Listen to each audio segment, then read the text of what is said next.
So I just bought a 400 hertz monitor for under $200 from Amazon. And here we have two outcomes out of this video. It's either that this monitor is actually just really bad and it's a scam, or this might be the best budget competitive monitor you can buy. So this monitor is from a brand called KTC. They're newer to the monitor market. I've seen them around Amazon. I've actually seen emails from them about wanting to send monitors for me to review, but I've never actually worked with them. I bought this monitor myself from my own money. They have no idea that I'm making this video. I just wanted to see if this is a good deal or not. To give you a little bit specs about this monitor off of the Amazon listing, it's 24-inch 0.5. It is 400 hertz. It's a 1080p monitor, and the panel is fast IPS, which is even going the extra mile to make this monitor even a better deal if it's actually legit. So now let's open it and see what we're getting. Alrighty. The monitor arrived in another box, so it was double packed, which is, I guess it's good. Now, hopefully I don't break it, because I have a habit of opening monitors really badly. Okay. Not a good idea. Let's see what we got in here. We got a little bit of, oh yeah, this is just the power brick. I'm like, what is this? For some reason, I blanked on the power brick. We got the power brick right here. This is a 60 watt power brick, just normal, and its own plug, nothing special here. The cord seems pretty long, which I guess is good. Cables wise, you are getting one cable, and this is DisplayPort DP. I'm assuming this is 1.4, DisplayPort 1.4, but I'll look into that in a second, but I'm pretty sure it's Display 1.4, and just the monitor or display guide, whatever. Nothing here about what we're getting inputs wise, so I'll have to figure that out in a little bit. But now we got the stand. This is the base. It's metal.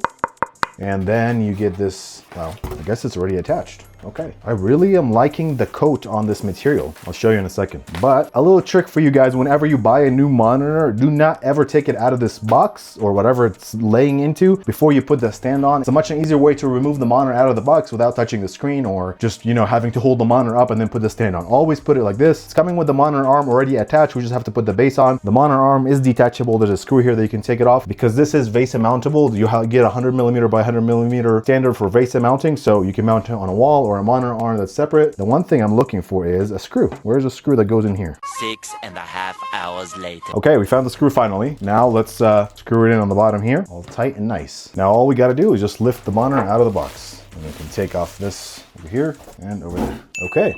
I mean, doesn't feel like it's crazy high quality, but it doesn't feel very cheap. Like, I've reviewed really cheap monitors and the material seems nice. I really like the way the back looks right here. Like, it has this sleek, futuristic silver metallic looking, I don't know how to describe things, but basically the silver with the logo over here, super clean, super minimal. It really reminds me of like how HP used to make monitors back in the day, like 10 years ago. I'm not saying this looks like it's 10 years old, but like the material is very similar. Like, it's metal, it's high quality, there's no wobble to it. Like, the wobble, it seems pretty solid moving. This desk is not the sturdiest, but the monitor itself is staying up here. I'm shaking the desk. I mean, it's wobbling a little bit, but honestly, it's better than cheaper monitors that I've reviewed when it comes to stand. And now let's see, adjustability wise, you can tilt, and that's about it.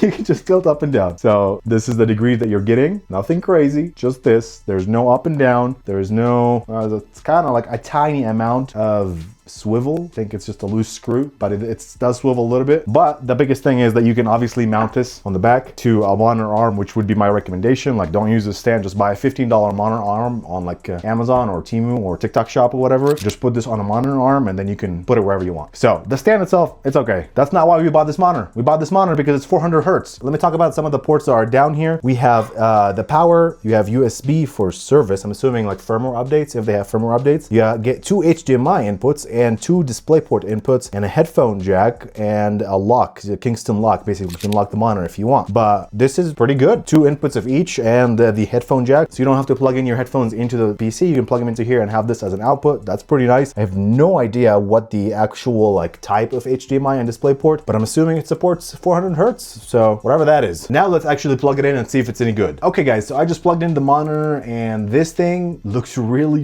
good for $200. The colors are popping. I changed some of the settings. I just turned up the brightness. The contrast looks good. They give you a ton of options that you can do in the menu. The monitor itself natively comes at 360 hertz, but with the option to enable the overclock mode, it bumps it up to the 400 hertz that they promise or whatever. It is very smooth, buttery smooth. But before we actually do any gaming, let's talk about the panel itself. It's a fast IPS panel, which means a 1 millisecond response time, and we're getting obviously the 400 hertz. The colors look really good. They're popping off. Obviously, it's not OLED, but it's not a TN panel, and I personally prefer IPS panels because of the viewing angles. If you look at this monitor from like that angle or this angle, it looks good. The glare is not crazy and it's not like darkened, so the colors pop off from any angle you're looking at it, especially if you're gonna mount this like lower, looking up, or whatever. It's gonna look good no matter where you're looking at it from, which is a plus. Now another nice thing is that the panel itself has a matte finish and it looks nice when it glares. I have lights in the studio right here and it's not glaring too much. Obviously these are massive lights, so you can see a little bit of glare, but overall it's pretty decent. I personally do like the matte finish, but I do like the glossy OLEDs too. But for this monitor, the finish itself is nice. We're getting a pretty decent bezel. It's pretty thin all around, and on the bottom you're gonna just be getting the logo right here, very minimal, which is nice. The monitor itself does support HDR 400, which is also nice to see that the HDR is available here. Another really cool feature that I did not expect to see on this monitor, it does have an overdrive mode, which basically lower latency or lower lag that you can adjust if you want fastest or lowest. But that is kind of crazy because that kind of feature is usually on more higher end or premium monitors, but they have it here. You also get FreeSync and G-Sync compatibility, which is surprising because usually on cheaper monitors it's just FreeSync, but this has both of them, so that's also a nice feature. The other thing that I noticed that this monitor is a 10-bit monitor, not an 8-bit, so you're even going to be getting more depth to the colors that you're going to be seeing, so that's also another feature. So honestly, you are getting a lot of features that are very focused on gaming monitors, and some of them are kind of premium features in my opinion for the $200 price tag that we got here. And also in the OSD menu, you can change all the settings that you want. You can change the color profiles, the temperature, the sharpness, the hue, whatever it is that you want to change to make this monitor basically look the best for you. They do give you some presets that you can choose from and change the colors to whatever. I just personally, what I like the best here is I put it on user, I turned up the brightness to 80%, and that's about it. Actually, I didn't change anything else. It looks good out of the box, which also is a good sign. And I'm quite aware that I sound like I'm glazing this monitor, but I haven't found anything that I don't like about it, especially for what I paid for. The only thing that's kind of making this monitor feel cheap right now is being able to go up and down, but that's kind of more of also a premium feature on the monitor. But it's not really a big deal in my opinion. Now enough yapping, let's boot up some games. I want to boot up some competitive games to get 400 hertz, and I want to see if it's actually good. Okay guys, we are in our first match. We're on CSGO. We are getting around 250 FPS. The game is buttery smooth. I am like not seeing any flickering happening or weird behavior. Color wise, it seems pretty accurate. The colors look really good. That 400 hertz is definitely noticeable. But in CSGO, this is as good as it's gonna get, to be honest, at 1080p. The biggest thing that I'm trying to look out for is screen tearing, basically when doing a lot of movement, you know, just the screen being not very vertically synced.